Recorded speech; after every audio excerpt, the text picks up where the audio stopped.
Everyone came? ಇನ್ನೂ ಐತ್ರಿ ಯಾರೈತ್ರಿ ಹಾಂ what is she saying still okay will start settle down fast done yes okay someone called no okay so next new subject today medieval history of India. Last class we have seen that all the South Indian kingdoms till Chalukyas of Badami, Pallavas and Chalukyas, those are from the early medieval history, means they start in ancient India and end in medieval history. Understood? What is the end point of ancient history? Death of Harsha. 647 AD, death of Harsha. We start from 647 AD, the new kingdoms which are called as Rajputs. So first, chapter 1, the Rajputs, 647 AD to 1206 AD. They were there. This is their map. So different kingdoms were there. It is not one kingdom Rajputs. They are very different, small different kingdoms like Gardwalas, Tomars, Chauhans, Sisodia, Chalukya, Kalachuri, Malwa, Paramar, then Chandelas, Pratiharas. Different Rajputs are there. Rajputs means not only the kingdoms which are there in Rajasthan. Rajputs were there in entire North India. Understood? Later, when Mughals and Delhi Sultans came to rule, they came to one corner and only they ruled in Rajasthan area. But before that, till 1206 AD, it was there with, they had entire North India with them. Understood? Next, the important Rajput kingdoms. So there are many Rajput kingdoms, 36 are there. So we study only the important ones. Only the important ones we study. If we 36 all in detail are not asked. Only some rulers and 36 more we study. Okay. First is the Pratihara dynasty. Pratihara dynasty first, also called as Gurjara Pratihara. Their name also called as full name Gurjara Pratihara. They were great builders, pastoralists. Pastoralists means cattle rearing. Pastoralists means cattle rearing, and they were fighters. They fought wars. Capital Kannauj. Their capital was Kannauj, which is in MP. Founder Harichandra. Extent, their kingdom was in Jodhpur, southwest Rajasthan and some parts of Uttar Pradesh. Important kings, Nagabhatta I, Vatsaraja and Bhoja, important kings. They were Brahmanas. They participated in the tripartite struggle. So this Kannauj city which is there, this is in the center of India, Kannauj city, and it is a very famous trade hub. So there were three kingdoms. Pratiharas were there, Chauhans were there, and Rashtrakutas. They all from this side and from this side, they were fighting to get this one place or one city, Kannauj, under control. So it is called as tripartite struggle. So three kingdoms are fighting for one city. Understood? So they were one part in the tripartite struggle, which was for Kannauj. Next is Gahadwalas of Kannauj. They overshadowed the Pratiharas, means after Pratiharas they come. Gahadwalas of Kannauj. Important king Jaichand. Jaichand was killed by Muhammad Ghori. Jaichand was father-in-law of Prithviraj Chauhan III, who married to Jaichand's daughter Samyuka or Sanyogita. Understanding? Now your important king, we have one important king, Jaichand. Jaichand was killed by Muhammad Ghori. We will study Muhammad Ghori, who is that, what did he do, everything. So Jaichand was killed by Muhammad Ghori, and Jaichand was father-in-law of Prithviraj Chauhan. Means Prithviraj Chauhan had a father-in-law Jaichand, and Prithviraj Chauhan married to Jaichand's daughter Samyuka Sayud. Understood? Next, Tomars of Delhi. They were tribal chiefs. They were tribes. They beautified Delhi. Delhi. We call it as New Delhi today. At that time, it was called as Delhi. Capital was Mehroli. There is a place called as Mehroli in Delhi. That was their capital. Next, Chauhans or Chahamanas of Ajmer and Delhi. Their kingdom was called as Sakkambari Pradesh. So they had name for their kingdom called as Sakkambari Pradesh. They were also called as Sakkambars, means fighters. So they were great fighters. They were powerful warriors. Important king Prithviraj Chauhan III is the important king. Rule was short. His rule was short. He ruled for short time, but he was very powerful. He defeated Ghori, Muhammad Ghori, in first battle of Terrain 1191 AD. Now medieval history battles are very important. You have to remember first battle of Terrain fought at a place called as Terrain. It is the first battle of Terrain fought in 1191 AD between Prithviraj Chauhan III and Muhammad Ghori. Muhammad Ghori was defeated. Immediately next year, in second battle of Terrain in 1192 AD, Muhammad Ghori killed Prithviraj Chauhan. Understood? Yes. So battle of Terrain, first battle of Terrain 1191 AD, many times asked in the exam. Second battle of Terrain 1192 AD, many times asked in the exam. And in 1192 AD, second battle of Terrain, Prithviraj Chauhan was killed. This is also asked in the exam. Understood? Next, Chandelas of Bundelkhand, they were feudal lords of Pratiharas. So feudal lords of Pratiharas, understanding the zamindars which were there during Pratiharas. So they were the Chandelas. Their capital is Khajuraho, which is again in Madhya Pradesh. Important kings Yashovarman, Dhangadev, Vidyadhar, Paramardi Deva. These are the important kings. Next, Paramaras of Malwa. These Paramaras of Malwa were from Madhya Pradesh with capital Dhara in Madhya Pradesh. They were feudatories of Rashtrakutas. Rashtrakutas we'll see later. It is a kingdom in South India. They were feudatories of Rashtrakutas. They were Shaivites and some of them were Jains also. Important kings Upendra, Bhoja, Lakshmanadev and Mahalakadev. Any doubts? Clear? Next kingdom, Solankis or Chalukyas of Anhilwara. These Chalukyas are different from South Indian Chalukyas. South Indian Chalukyas, those are Chalukyas of Badami. These are Chalukyas of Anhilwara. Anhilwara, which is in Gujarat. They ruled the parts of Gujarat and Kathiawar. Kathiawar means, you know, this part of India in west. Yes? You know this part? So this part we call it as Kathiawar region. Understanding? Kathiawar, Kutch Ran desert is there. So that Kathiawar region. So they ruled Gujarat and Kathiawar. Important kings Moolraj I, Bhima I and Bhima II. Here one important thing we have to remember. There was a queen called as Rani Udaymati who was wife of Bhima II. She has constructed a step well. A well which is having steps to go down.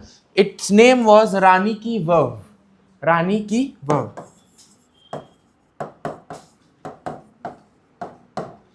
Rani Ki Vav is a UNESCO site and it is printed on behind backside of rupees 100 currency note.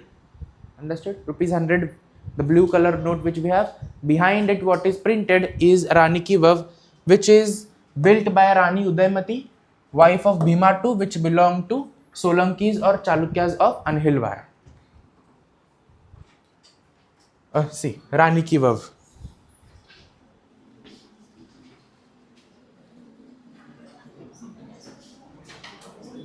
So there are small carvings made here everywhere. You can see carvings of gods, goddesses is made there.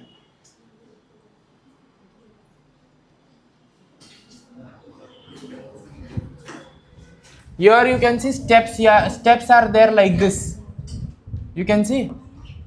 Yes. From here, there are no steps to come like this. They are like this, then like this, like this.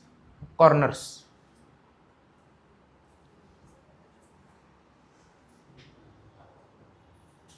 It is a UNESCO site today and tourist spot. Where? Gujarat. Okay. Next, Senas of Bengal. They were in Bengal. Their capital was Gaur, which is in West Bengal. They were Shaivites. They were Kannada speaking Rajputs. Kannada speaking Rajputs. Founder is Vijayadeva. Last ruler Lakshmana Sena, defeated by Bhaktiyar Khilji. Bhaktiyar Khilji comes later. We will see when he comes. Kalachuris of Chedi, which is again in Madhya Pradesh, situated between Narmada and Godavari river.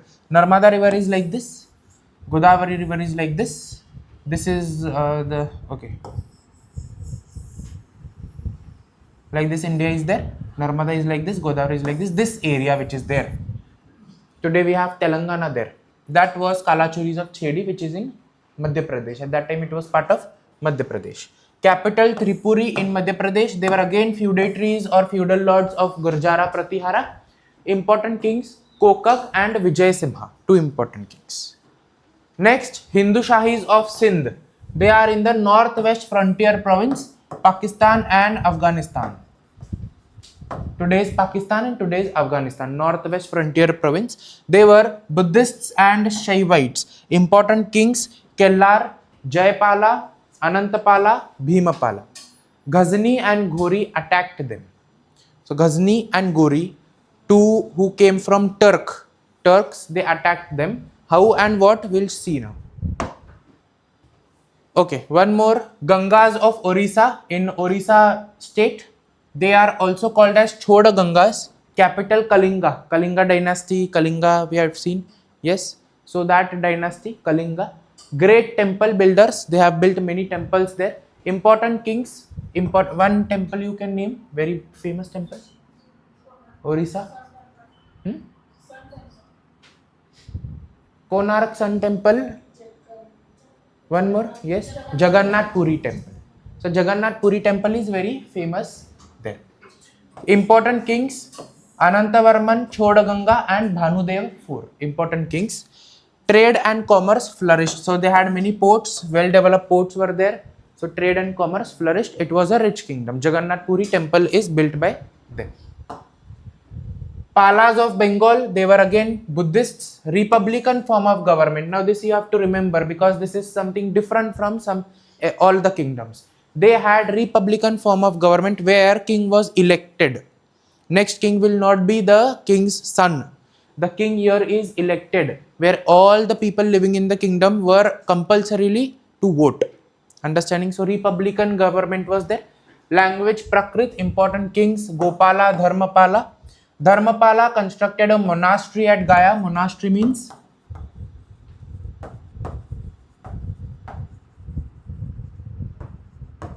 temple of Buddhism. Monastery at Gaya, and Vikramashila and Odantapuri universities. Two universities he has constructed, Vikramashila and Odantapuri universities. There was a question, which kingdom has constructed the Vikramashila or Odantapuri universities? It is Palas of Bengal. Understood? He also participated in the tripartite struggle. So this was the second kingdom who participated in tripartite struggle. Understood? Okay. Next, polity of Rajputs. Political instability was there. There was disunity among the kingdoms. Means so many kingdoms are there, 36 kingdoms. They were rival with each others. Understanding? They were rivals with each other. Cooperation was not there. They were not together. Disunity was there. Orthodox in nature. So they were orthodox. Orthodox means whatever gods or the Brahman says, that will only be there. Understanding? King's word was not that important like that. Weak successors. Later, which the kings were ruling, they were weak successors and they had more. Rajputs were very rich. So the kings were not powerful, they were not warriors, they were not fighters. If anyone attacked from outside, they were not able to fight. They did not had army, and they had army and everything, but they were not that strong. Economy of Rajputs, agriculture was practiced, trade flourished. By trade only they became very rich. They had wealth was very huge. They imported diamonds, gems, precious stones, pearls, mirrors, etc. Mirror is coming for the first time in India. Mirror, mirror, yes. Rajputs were wealthy and economy was self-sufficient. So Rajputs were very wealthy. Society of Rajputs. Society is same as Guptan society. All the points which we have written in the Guptan society is same. New points which are added are Sati was voluntary. Harsha made it voluntary, so Sati became voluntary. And here one more thing started in the society called as Johar. Everyone knows what is a Johar? Yes, no, don't know. Yes, no, no idea. What? Here no idea. Here? Don't know. Don't know. Johar is a mass suicide. Was introduced and was voluntary. So when the king goes to fight, and if the king has died in the battlefield, then the queen who is their king's wife, she will declare Johar, means they will make a well of fire, and all the all the women who are there in the kingdom, who's in the army, whose soldiers have died, their husbands have died, they all have to come and jump together into the fire. That is called as Johar. Understood? You didn't know? You have seen this movie?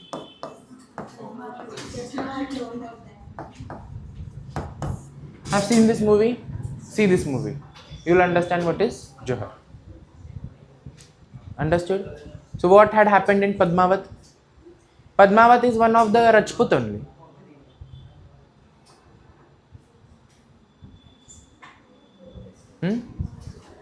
Anyone knows this story? Then tell no. Who was the reason behind Johar? It was one of the biggest Johar. Some 16,000 women had jumped in the fire. 16,000, 16,000. Who was there behind it?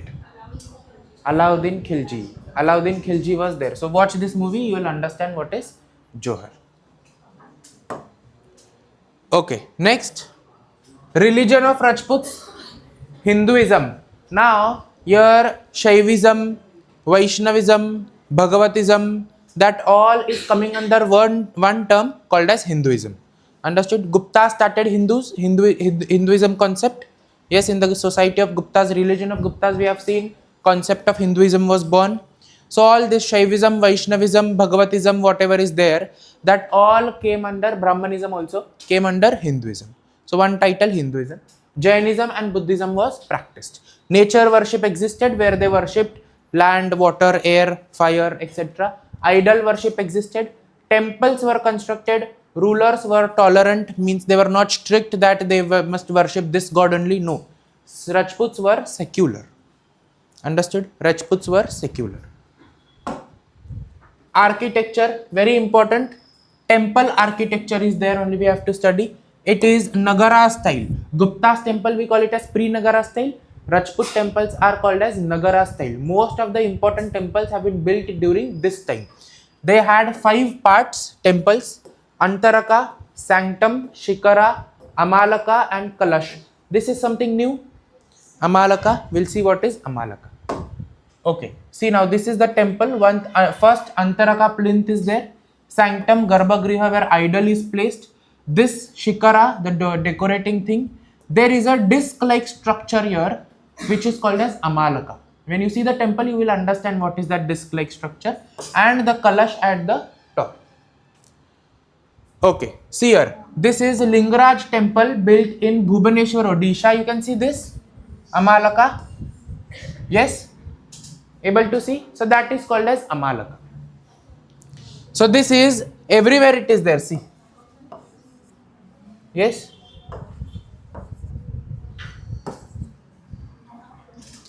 Lingaraj temple, Bhubaneswar, Odisha, built by Rajputs. Who was there in Odisha? Orissa. Name of the kingdom. Kalinga is capital name. Now Rajput kingdom, which was there? Forgot. Gangas of Orissa. So they are there in building this temple. We do not write the king's name. Why? Because temple building was a long process. So one king has not built it entirely. There are many kings involved. Understood? One will start, 2, 3 kings will go, and then it will end. Understood? So the king name is not asked.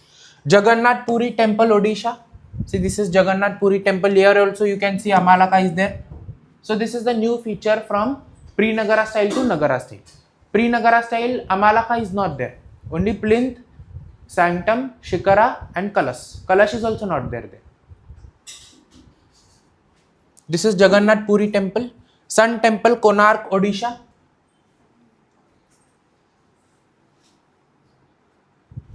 Sun temple in Konark, Odisha. Next, Sun temple at Modera, Gujarat. One we have at the east, one we have at the west. Sun temple at Modera, Gujarat. Steps are there, all these are steps. And when in the rainy season, the water fills up till the temple.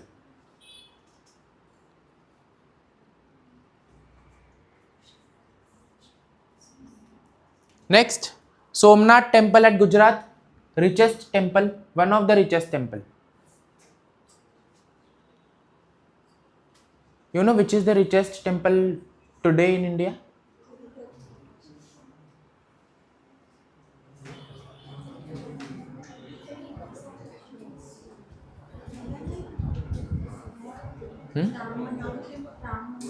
No.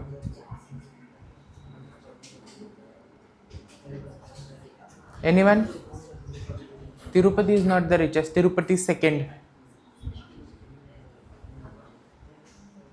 There is a temple called as Ananda Padmanabha Swami temple in Kerala. That is the richest temple. After that, Tirupati is the second. Third is Shirdi Sai Baba temple. Then the list goes on. So at that time, this was the richest temple, Somnath temple at Gujarat. Next, Keshav Dev temple at Mathura, UP.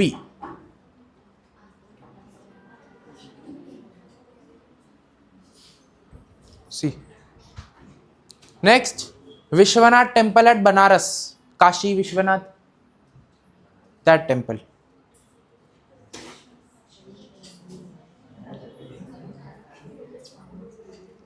Chakra Swami temple at Thaneshwar, Haryana. Thaneshwar, Haryana, Chakra Swami temple.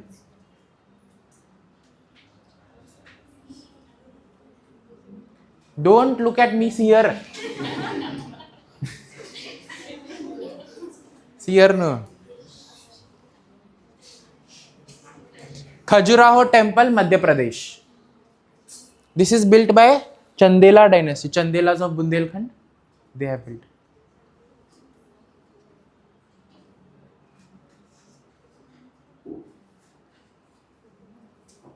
Next, Kandariya Mahadev temple, Madhya Pradesh. So most of the temples which are very famous today, those are built by Rajputs. Kamakhya temple at Assam. So this is also very famous temple of which god? Which god?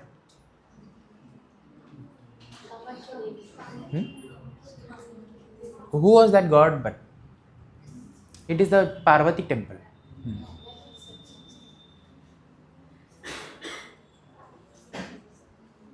Kamakhya temple at Assam. Next, Vishnupur temple at West Bengal.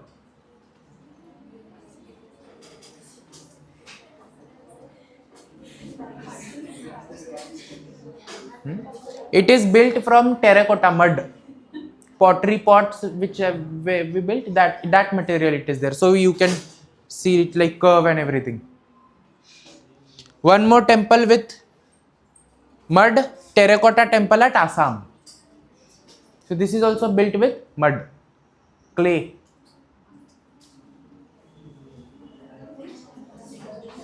Next, done. So these many temples are built by Rajputs. So these are the most important temples which are there today, built by the Rajput dynasties. Now, what happened when Rajputs were ruling in India? There were some things happening together that we have to study. First, contemporaries, we call them as contemporaries of Rajputs, means they were there together going on when Rajputs was going. So first, what happened? Arab conquest of Sindh. Sindh was in India at that time, today it is in Pakistan.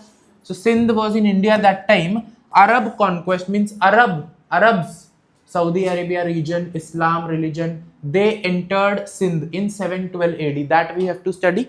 Second, later Cholas. After Pallavas, when, who was that? Aditya Chola. Aditya Chola, when he defeated Pallavas in the Battle of Tondai Mandalam, remember?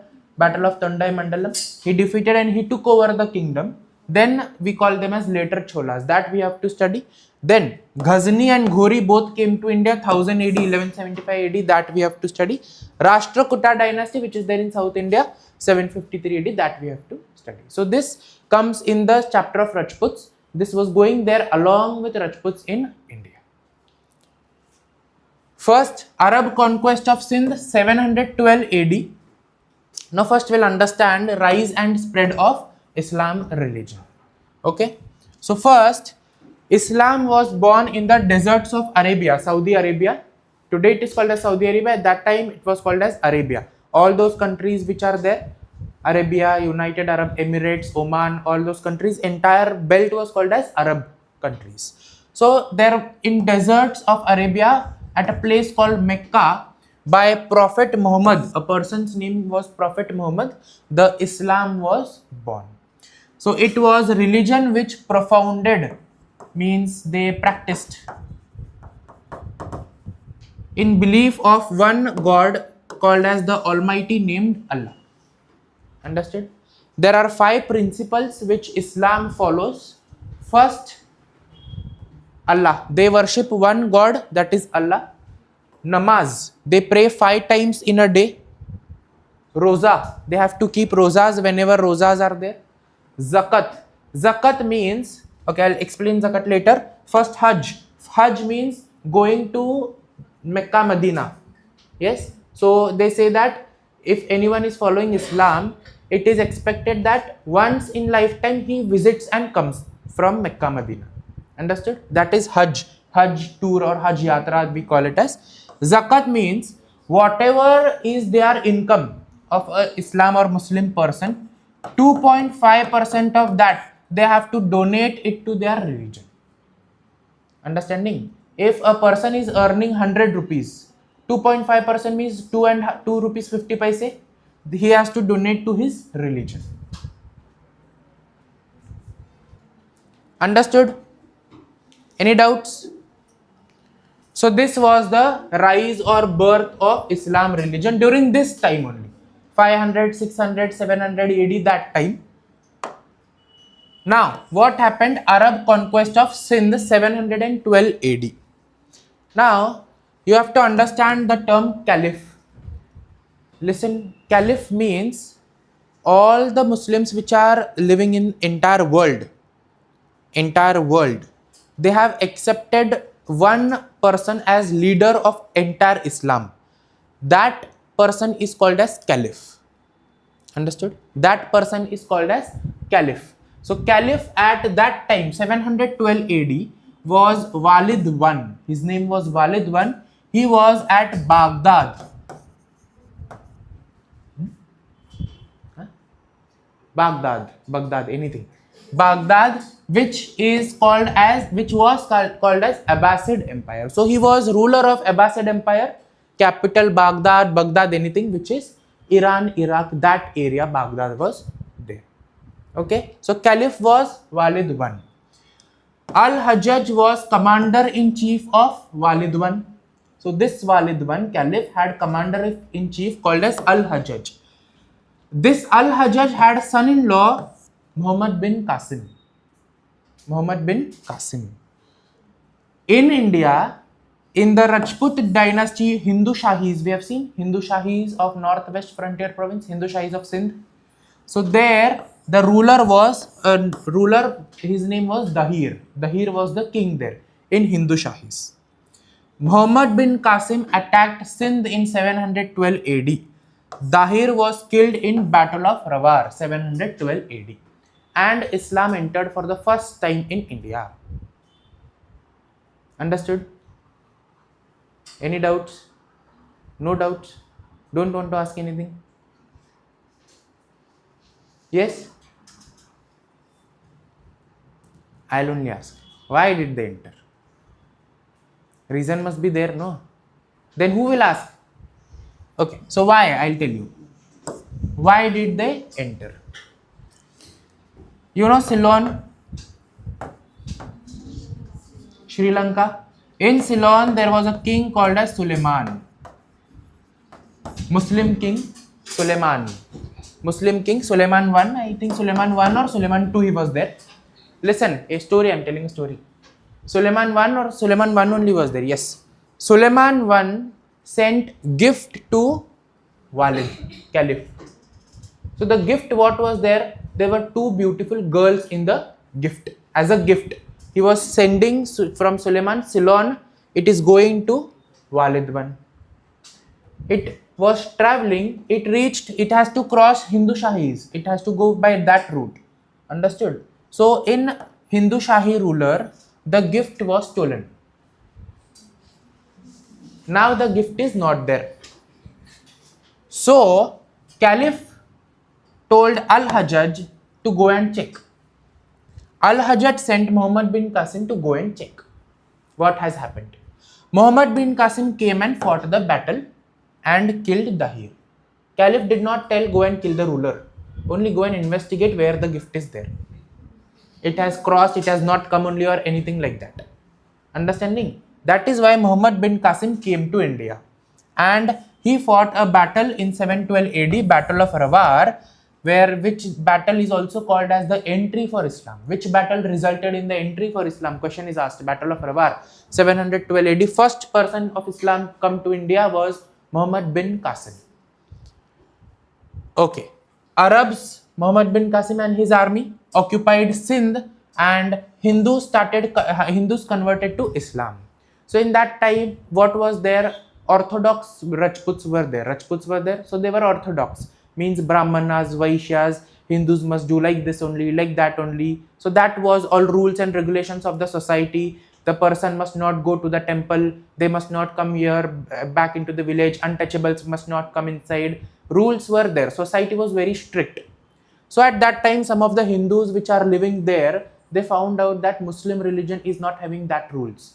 They do not have any differences between the people. So some of the Hindus got converted to Islam. So that is the first time entry of Islam or Muslim in India. Arabs ruled Sindh for 8 months. So Muhammad bin Qasim was there in India ruling for 6-8 months. Muhammad bin Qasim was later recalled when Caliph came to know that he is ruling. He recalled Muhammad bin Qasim and killed Muhammad bin Qasim. So Caliph killed him. Why? Because he was ruling India, another state. Understood? Results of conquest, what happened? Islam entered India. Parda system entered India. New language was born. The language was called as Sindhi, which is mix of Sanskrit and Prakrit. Mix of Sanskrit and Prakrit. A new language is born called as Sindhi. Heard of Sindhi language, Sindhi people? Yes? So that people, that language. Okay, next, Mahmud of Ghazni. Ghazni also will complete. Mahmud of Ghazni, so he was from a place called as Ghazni. His name was Mahmud. He came in India from 1000 AD to 1027 AD for 21 times. His aim was to loot India. Whatever wealth is there, come, take and go. He did not wanted to rule India. He used to come, Rajputs were very rich, attack them, Rajputs were not powerful, take everything, wealth and everything from temples everywhere and go back. Understood? Mahmud was Central Asian Turk. You know the country which is today Turkmenistan? Turkmenistan country you have heard of? So that is the country in Central Asia. So from there they had come. He was a Sunni Muslim. Okay, one more thing I'll tell you. There is in Muslims, there are two types. Sunni Muslim and Who told? Who told? Someone told, right? Yes or no? From here someone told? Someone told Shia Muslim. It is correct, yes or no? Who told? Huh? Don't know. You told.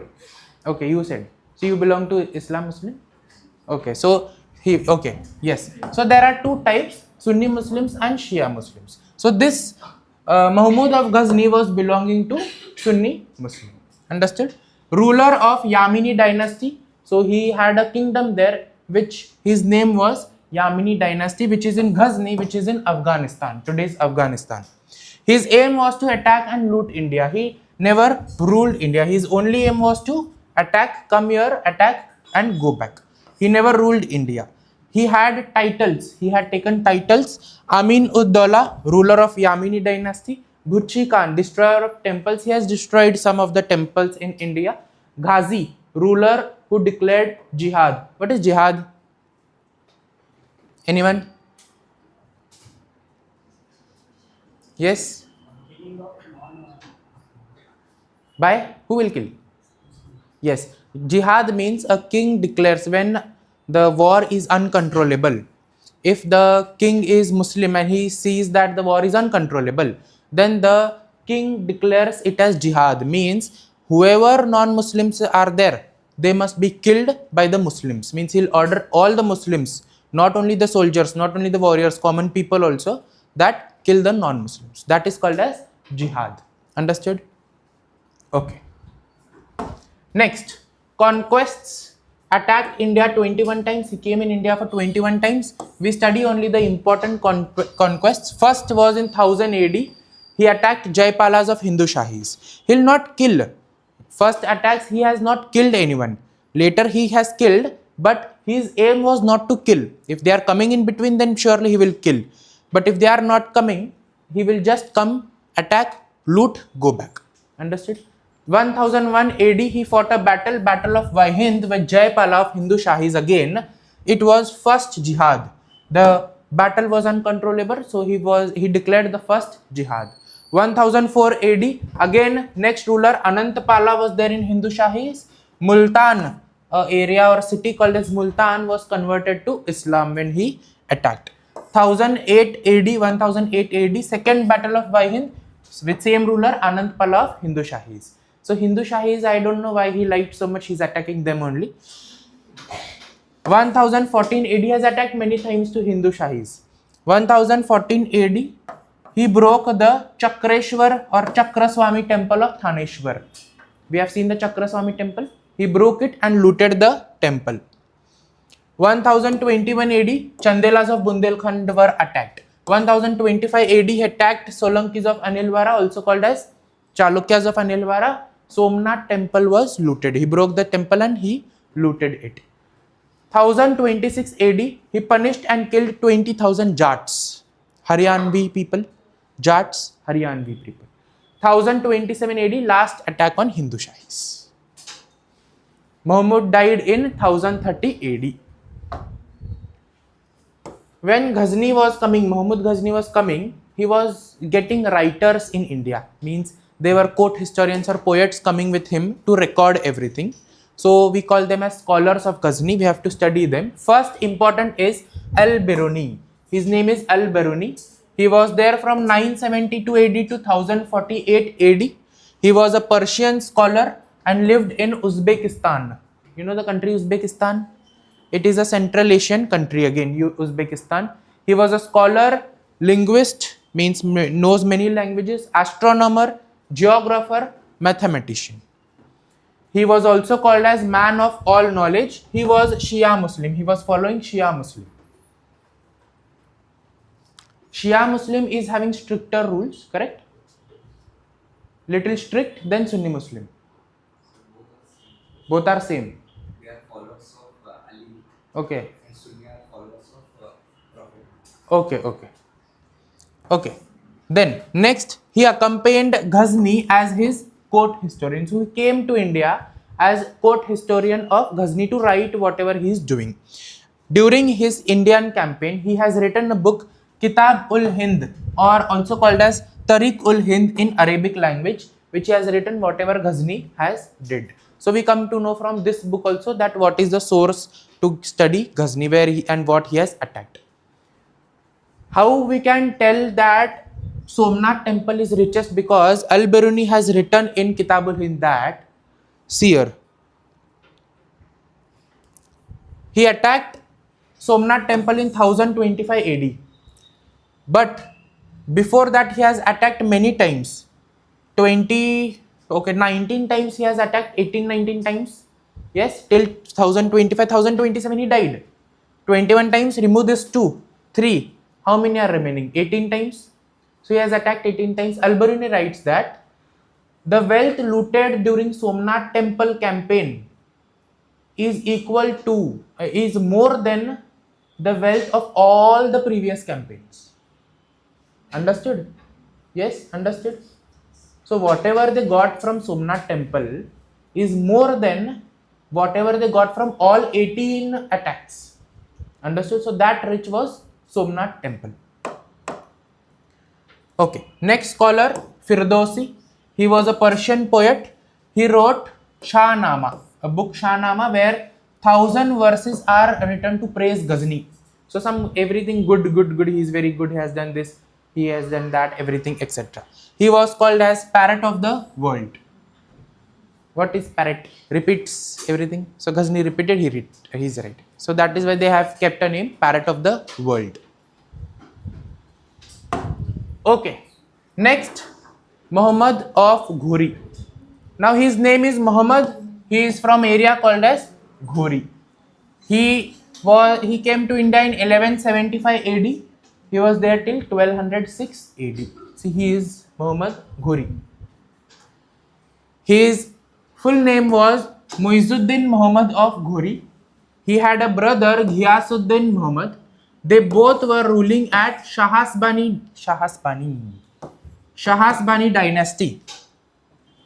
They both were ruling at Shahasbani dynasty, which is again in Afghanistan.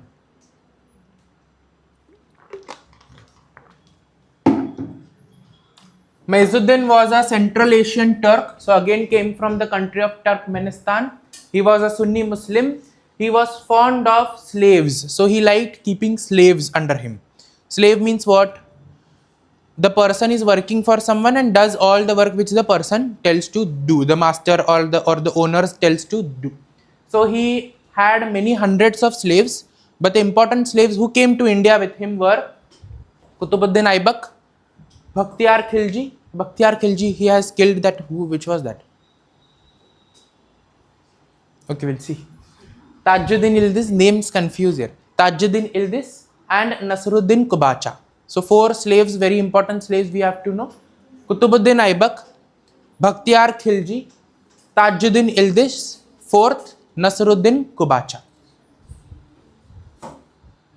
Next, his conquests. 1175 AD was the first conquest. Again, Hindu Shahi is only, he is also attacking. Ghori was defeated, but so Hindu Shahi is won. 1178 AD, attacked Bhima II of Solankis, Anhilwara, Somnath temple, Gujarat. So there also Ghori was defeated again. 1180 AD, occupied Lahore from Hindu Shahis and appointed Qutbuddin Aibak as in charge or governor of Lahore. 1184 AD, occupied Multan from Hindu Shahis. So Multan was also occupied. 1186 AD, occupied Punjab from Hindu Shahis, fall of Hindu Shahis. Now Hindu Shahis is not having any land. So the Hindu Shahis dynasty is over, end. Then comes 1191 AD, first battle of Tehran. Prithviraj Chauhan III Ghori was defeated. We have seen this. Next, second battle of Tehran, 1192 AD, immediately next year, Ghori killed Prithviraj Chauhan III. He captured Delhi and Ajmer. But what happened? Gobind Raja, son of Prithviraj, became next king, but this Gobind Raja was also dethroned by Hari Raja, who was brother of Prithviraj. So this everything is a folklore mentioned in a book called as Prithviraj Raso, written by Chandra Bardoy. The Chandra Bardoy, writer or historian or poet of, he was actually prime minister of Prithviraj Chauhan, Chandra Bardhan. 1194 AD, Battle of Chandavar, Jaichand was killed, which was resulted in fall of Gahadwalas of Kannauj. We have seen Jaichand was killed. Who was Jaichand? Father-in-law of Prithviraj Chauhan. Yes, Jaichand was killed. Ghori divided his conquest. Now after this, what he did, Ghori appointed his slaves to go and defeat some parts of India. So he divided his conquests, western conquests. He sent Kutubuddin Aibak to attack entire West India. So he attacked and defeated Solankis of Gujarat and Paramaras of Delhi. Central conquest, central India, Ghori himself went there. He defeated Chandelas of Bundelkhand, Kalachuris of Chedi.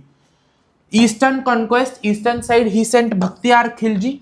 So he defeated Senas and Palas. The name came. He defeated Senas and Palas. In 1204, this Bhaktiyar Khilji declared independence from Ghori. Means he said that I am going to rule this eastern part. I am not your slave now. And he attacked Tibet also, China, Tibet region, he attacked that. But he was killed by his own soldiers because they were Ghori soldiers. Understood? So they killed this Bhaktiyar Khilji. In 1206 AD, Ghori reached Multan to meet whom? Kutubuddin Aibak is there in the west. He was the most fondest slave of Ghori. Means most fondest means most obedient. Ghori would tell everything to him only. So like that, most fondest, faithful, most loyal slave of Ghori. So Ghori went there to reach to meet him in Multan, where western part of India, Kutubuddin Aibak was there. But Ghori was killed by a tribe called as Karamatis. So Karamatis tribe, they dressed up as Ghori soldiers and they killed Ghori because he was breaking the temples. Understood? Next, Kutubuddin Aibak. Now Ghori is also not there. Bhaktiyar Khilji is also not there. Who is there? Rajputs are also over. Who is there? Kutubuddin Aibak. He declared himself as ruler of Hindustan and established the slave dynasty. We call it as Delhi Sultanate. Delhi Sultanate, Sultanate, anything. Yes? Understood? So next North Indian big empire will be Delhi Sultans. We have time? No. This South India, what had happened when this Rajputs were going on, later greater Cholas and Rashtrakutas will start in next class. Okay?